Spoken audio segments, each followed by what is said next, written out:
कल्पना कीजिए, एक ट्रेन है, अपनी पूरी रफ्तार से चल रही है। यात्री हैं, अपनी दुनिया में खोए हुए, और फिर अचानक एक आवाज गूंजती है। आग। हाँ, आग। इसके बाद जो होता है वो किसी टक्कर की कहानी नहीं है। ये एक अफवाह से जन्मी त्रासदी की कहानी है। आज हम 22 जनवरी 2025 को हुए जलगांव ट्रेन हादसे की गहराई से पड़ताल कर रहे हैं। हमारे पास जो रिपोर्ट्स हैं वो वाकई चौंकाने वाली हैं।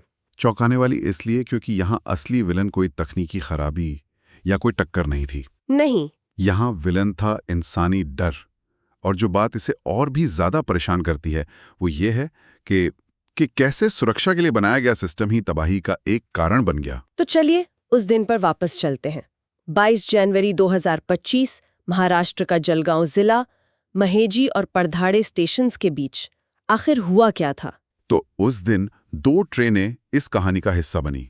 एक थी पुष्पक एक्सप्रेस जो लखनऊ से मुंबई जा रही थी, ठीक है, और दूसरी थी कर्नाटक एक्सप्रेस जो बगल वाली पटरी पर, मतलब विपरीत दिशा से आ रही थी। सब कुछ बिल्कुल सामान्य चल रहा था, जब तक कि वो अफवाह नहीं फैली। बिल्कुल, जब तक पुष्पक एक्सप्रेस के अंदर एक अफवाह ने जोर नहीं पकड़ा, आग लगने की अफवाह। हमारी रिपोर्ट्स में इस बात का जिक्र है कि कुछ यात्रियों ने धुआं या चिंगारी देखने का दावा किया था।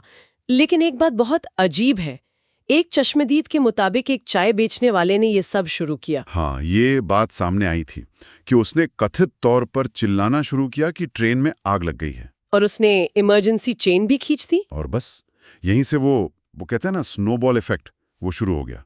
एक छोटी सी बात जो शायद एक गलतफहमी थी, और देखते देखते वो एक जानलेवा सच बन गई। और ट्रेन बीच रास्ते में एक सुनसान जगह पे रुक गई। हाँ, यहीं पर मेरे मन में पहला सवाल आता है। इमरजेंसी चेन तो सुरक्षा के लिए होती है ना?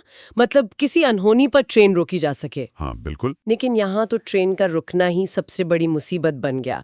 ये तो बहुत बड़ी विडंबना है। यही तो इस केस का सबसे दुखद पहलू है। ये सिस्टम की कमजोरियों का एक सटीक उदाहरण है। एक सुरक्षा तंत्र जिसे आपात स्थिति में बचाने के लिए डिजाइन किया गया है, हाँ, जब बिना सोचे समझे इस्तेमाल होता है तो वो खुद एक खतरा बन जाता है। ट्रेन रुकते ही अफवाह को और बल मिला और डिब्बों के अंदर भगदड़ मच गई। इस भगदड़ का जिक्र करते हुए एक चश्मदीद का बयान है। वो कहती हैं, आग की अफवाह के बाद हर कोई ट्रेन से कूदने लगा था। लेकिन यहाँ उन्होंने एक भयानक गलती कर दी। उन्होंने गलत तरफ छलांग लगा दी। गलत तरफ? हाँ, घबराहट में, उस पैनिक में लोगों ने ये ध्यान ही नहीं दिया कि वो किस तरफ उतर रहे हैं। वे ट्रेन के उस तरफ कूदे जिधर बगल की पटरी पर कर्नाटक एक्सप्रेस अपनी पूरी रफ्तार से आ रही थी। ओह, ये तो सोचने में भी डर लगता है। मतलब एक तरफ आग का एक काल्पनिक डर और दूसरी तरफ मौत बनकर आती एक असली ट्रेन। बिल्कुल। सोचने समझने की शक्ति खत्म हो जाती है। हाँ, एक तरह से हो जाती है। इसे हर्ड मेंटालिटी या भीड़ मनोविज्ञान कहते हैं। जब एक व्यक्ति घबराकर कोई कदम उठाता है तो आसपास के लोग तर्क से सोचना बंद कर देते हैं और बस उसकी नकल करने लगते हैं। भले ही वो कदम और ज्यादा खतरनाक हो। उस वक्त दिमाग का जो लॉजिकल हिस्सा है वो काम करना बंद कर देता है और सिर्फ जान बचाव वाला इंस्टिंक्ट हावी हो जाता है। उन्हें लगा कि ट्रेन में रहना ज्यादा खतरनाक है, जबकि असल खतरा तो बाहर था। और उस खतरे का नतीजा वो बहुत भयानक था।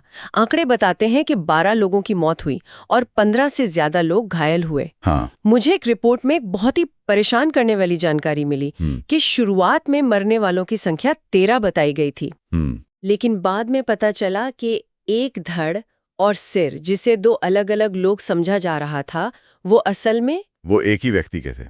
ये उस हादसे की भयावहता को दिखाता है। ये वाकई दिल दहला देने वाला है, और ये हमें कहानी के दूसरे हिस्से पे लाता है, कर्नाटक एक्सप्रेस। हाँ, मेरा भी यही सवाल था। उसके ड्राइवर ने ट्रेन क्यों नहीं रोकी? क्या उसे इतने सारे लोग पटरी पर कूदते हुए दिखाई नहीं दिए? ये कैसे हो सकता है? पहली नजर में तो यही लगता है कि ड्राइवर की गलती होगी। बिल्कुल। लेकिन हमारी रिपोर्ट्स एक और ही कहानी बताती हैं।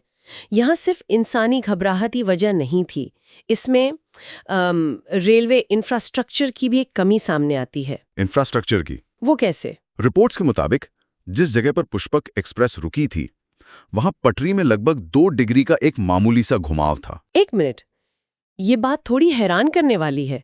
सिर्फ 2 डिग्री के घुमाव की वजह से ड्राइवर को दर्जनों लोग पटरी पर कूदते हुए नहीं दिखे? क्या ये वाकई संभव है? सुनने में बहुत छोटा लगता है ना? लेकिन जब एक ट्रेन 100 किलोमीटर प्रति घंटे से ज्यादा की रफ्तार पर हो, तो 2 डिग्री का घुमाव भी ड्राइवर की जो लाइन ऑफ साइट होती है, उसकी नजर की सीध। हाँ, उसकी नजर की सीध को बहुत सीमित कर देता है। जब तक ड्राइवर लोगों को साफ साफ देख पाता, तब तक ब्रेक लगाने के लिए जरूरी दूरी खत्म हो चुकी थी। मतलब उसके पास समय ही नहीं था। समय ही नहीं था। ट्रेन को रुकने के लिए सैकड़ों मीटर चाहिए होते हैं, जो उसके पास थे ही नहीं। तो मतलब ये हादसा सिर्फ एक अफवाह का नतीजा नहीं था, ये कई चीजों का एक जानलेवा कॉकटेल था। अफवाह, इंसानी घबराहट, सुरक्षा सिस्टम का गलत इस्तेमाल और आखिर में पटरी का वो डिजाइन भी। बिल्कुल, ये एक के बाद एक घटनाओं की चेन थी, जिसमें हर अगली कड़ी पिछली से ज्यादा खतरनाक होती गई। इतने बड़े हादसे के बाद जाहिर है सरकार और रेलवे पर भारी दबाव बना होगा। पीड़ितों के लिए कुछ मदद का ऐलान हुआ। हाँ, प्रतिक्रिया तुरंत आई। महाराष्ट्र सरकार ने हर मृतक के परिवार के लिए 5 लाख रुपए के मुआवजे की घोषणा की। ठीक है। रेलवे बोर्ड ने भी अपनी तरफ से अनुग्रह राशि का ऐलान किया। मृतकों के लिए 1.5 लाख रुपए और घायलों के लिए भी अलग अलग रकम थी। और जांच? हाँ, रेलवे के वरिष्ठ अधिकारियों ने इस पूरे मामले की एक उच्च स्तरीय जांच के आदेश दिए। और उस जांच के सामने सवाल भी बहुत बड़े होंगे। सवाल बहुत बुनियादी थे, लेकिन उनके जवाब वो इस पूरे सिस्टम की खामियों को उजागर करते हैं। जैसे कि पहला, आग की झूठी अफवाह का असली स्रोत क्या था?